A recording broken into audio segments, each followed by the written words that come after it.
Here on Ireland, almost 10% of the entire population has red hair. Another which. Music. Ireland is famous for fiery red hair, freckled skin, and pale blue eyes. But what if I told you there's another Irish face just as real, but far less talked about?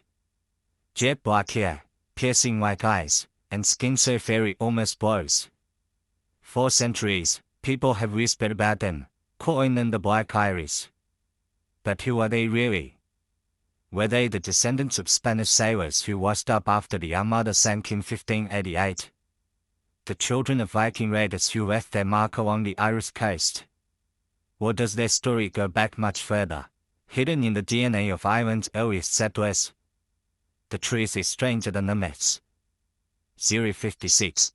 Modern DNA research digging deep into the Y chromosome passed down from fathers and the mitochondrial DNA from mothers shows that the Black Irish mystery isn't about one shipwreck or one invasion. It's about thousands of years of survival, population shifts, and genetic quirks that make Ireland one of the most unique genetic landscapes in the world. And here's the real shock. The very same genetic history that gave rise to this mysterious look also explains why Ireland has the world's highest rates of certain traits. From red hair to the ability to digest milk as adults to diseases like cystic fibrosis. This isn't just a story about hair color. It's about how history lives in our blood, how myths can hide real sides, and why identity is never as simple as stereotypes make it out to be. So, let's peel back the layers of history, myth, and DNA to uncover the truth behind the Black Irish. Because once you see how deep these roots go, you'll never look at Ireland the same way again. If you love exploring the hidden stories of our ancestors, make sure you like this video and subscribe to Stone and Bone. That way, you'll never miss the secrets that history tried to bury. Music. For generations, the phrase Black Irish carried a touch of mystery. In old villages along Ireland's west coast, people would say, "Oh, they must be from the Spanish Armada." And it's easy to see why that story stuck. In 1588, the mighty Spanish Armada sailed against England, only to be smashed by storms off the coast of Ireland. Dozens of Spanish ships sank. Survivors staggered onto Irish shores, dark-haired and olive-skinned, so different from the pale locals. Folktales whispered that they fell in love, married into Irish families, and passed down their looks through the centuries. It's a romantic story, but genetics tells another tale. Modern DNA studies show no measurable genetic Spanish signal from that time. The few sailors who did survive couldn't possibly change Ireland's population on a national scale. Then there's the Viking theory. From the 9th to the 11th century, Norse raiders stormed Ireland's coastlines, founded Dublin, and settled in towns like Limerick and Waterford. Surely their DNA left a mark. And yes, it did. About 6% of Irish men today carry Scandinavian Y chromosome lineages according to genetic surveys from Trinity College Dublin. But that influence is strongest in Eastern Ireland, not in the western counties where the Black Irish look is most often reported. And what about the Normans?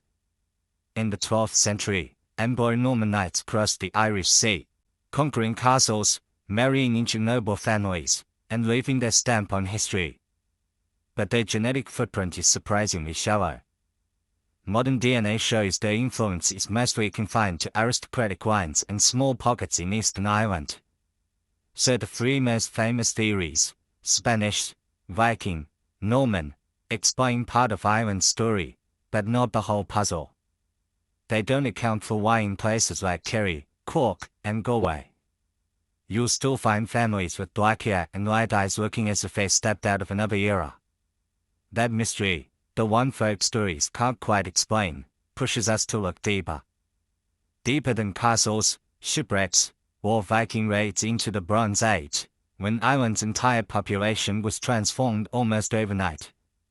Because if we want to understand who the Black Irish really are, we have to go back 4,000 years when the DNA of Ireland was rewritten forever.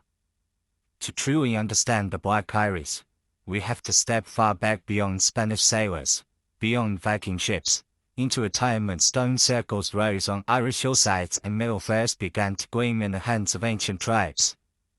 This was the Bronze Age around 2500 BC, and it brought a shockwave so powerful it reshaped Ireland's DNA forever. Before this time, Ireland was home to Neolithic farmers. Their ancestors had sailed from the Mediterranean thousands of years earlier, bringing crops, livestock, and a new way of life. Genetically, these early farmers carried diverse paternal lineages, Y chromosome groups like A2, G2, and H. They were descended from hunter-gatherers who had survived the Ice Age and farmers who pushed up from southern Europe. But then came the Bell Beaker culture, a mysterious group who spread across Europe with their distinct pottery, advanced metalwork, and most importantly, their DNA. Archaeologists and geneticists now agree. When the Beaker people arrived in Britain and Ireland, they didn't just blend in. They replaced almost 90% of the existing population in just a few centuries. The evidence comes from Rathlin Island off Ireland's north coast.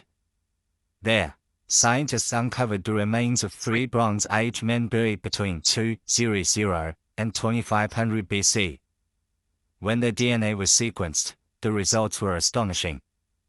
All 3 carried the R1BL21 HLA group, the same paternal lineage found in over 65% of Irish men today. It was like looking directly at the ancestors of modern Ireland. Even more surprising, they carried the gene for lactase persistence, the ability to digest milk as adults. In most of the ancient world, people lost this ability after childhood. But in Ireland, it became one of the most common genetic traits in the population, reaching the highest global frequency today. In a land where dairy became a staple, this gene was a survival tool. The Beaker newcomers also carried variants for lighter skin and eye pigmentation, traits that spread quickly across Europe. But here's the twist. Even as these lighter traits rose, the genes for dark hair persisted. And in Ireland, those alleles didn't just survive. They flourished in certain communities. Think about that for a moment. The same Bronze Age revolution that turned Ireland into a nation of dairy drinkers and reshaped its population also planted the genetic seeds for 2 extremes. Fiery red hair on one side and the jet black hair of the so-called Black Irish on the other. It was a genetic gamble of history, and Ireland rolled both sides of the dice.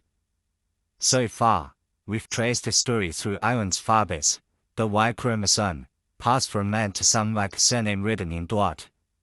But to unlock the full mystery of the Black Irish, we also need to listen to the mothers. Because hidden in mitochondrial DNA, the tiny genetic code passed only from mother to child is another side of the story. And what it shows is remarkable. The most common maternal lineage in Ireland today is HLA group H. About 38% of Irish women carry it, especially its subclades H1 and H3. These lineages trace back to Europe's earliest farmers and also to Bronze Age migrants. In other words, Irish mothers have held on to the same DNA for thousands of years, linking modern families directly to prehistoric ancestors. But there's more.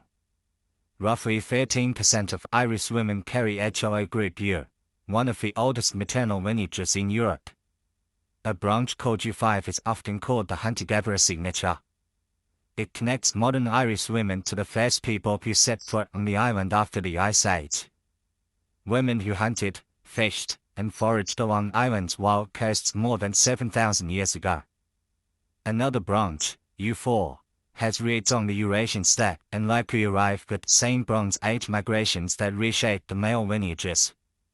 Other haplogroups T, K, and J each tell their own story. T is tied to Neolithic farmers from the Mediterranean. K appears in both early farming groups and later Bronze Age arrivals. J links to ancient migrations out of the Near East. Together, they create a tapestry showing that Irish mothers carry genes from many corners of Europe, yet preserve them in unique Irish combinations. Here's the fascinating part.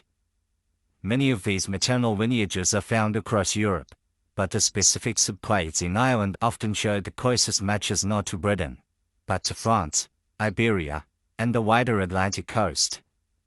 that suggests ancient seafaring routes, maritime highways of prehistory.